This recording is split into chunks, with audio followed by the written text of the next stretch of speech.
প্রধান অতিথি, প্রধান মেহমান জনাব মোহাম্মদ আফিনুল মিয়া, সেক্রেটারি ইসলামী আন্দোলন বাংলাদেশ টাঙ্গাইল জেলা শাখা, ভাইজানকে তার মূল্যবান আলোচনা পেশ করার জন্য অনুরোধ করছি।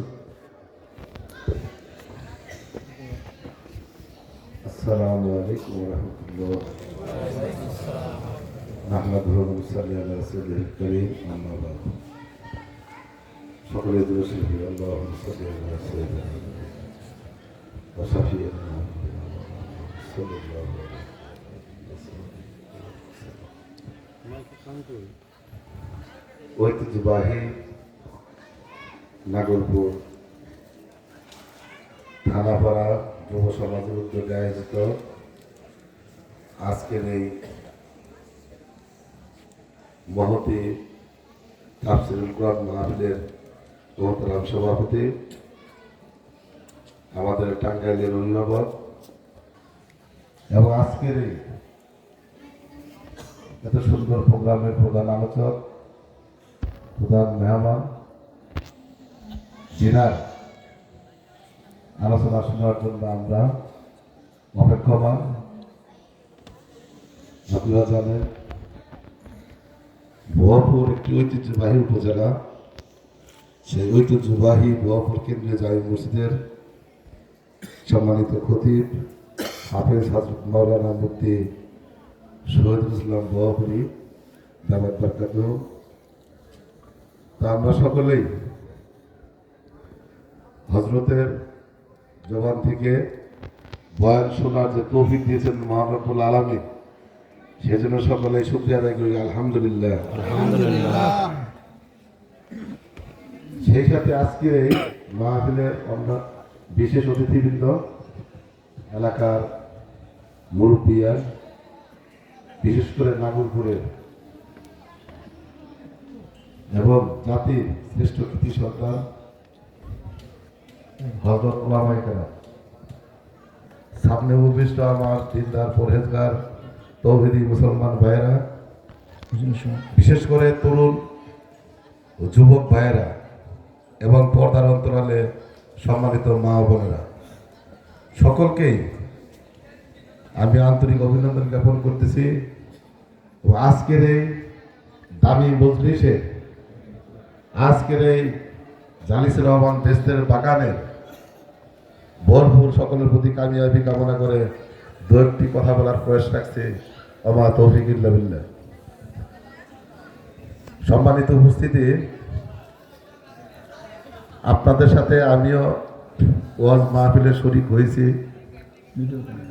কিছু শেখার জন্য, কিছু নেওয়ার জন্য।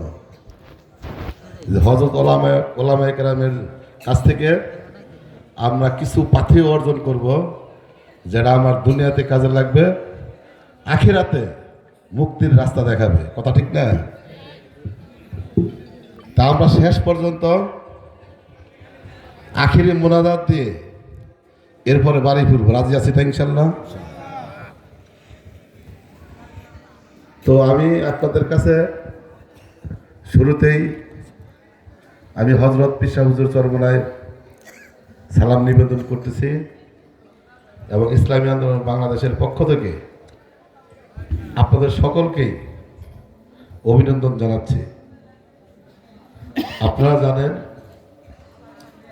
বাংলাদেশে বর্তমানে আমরা স্বাধীন চেতা মানুষ, অন্তপক্ষে ধর্মীয় কৃষ্টি কালচার,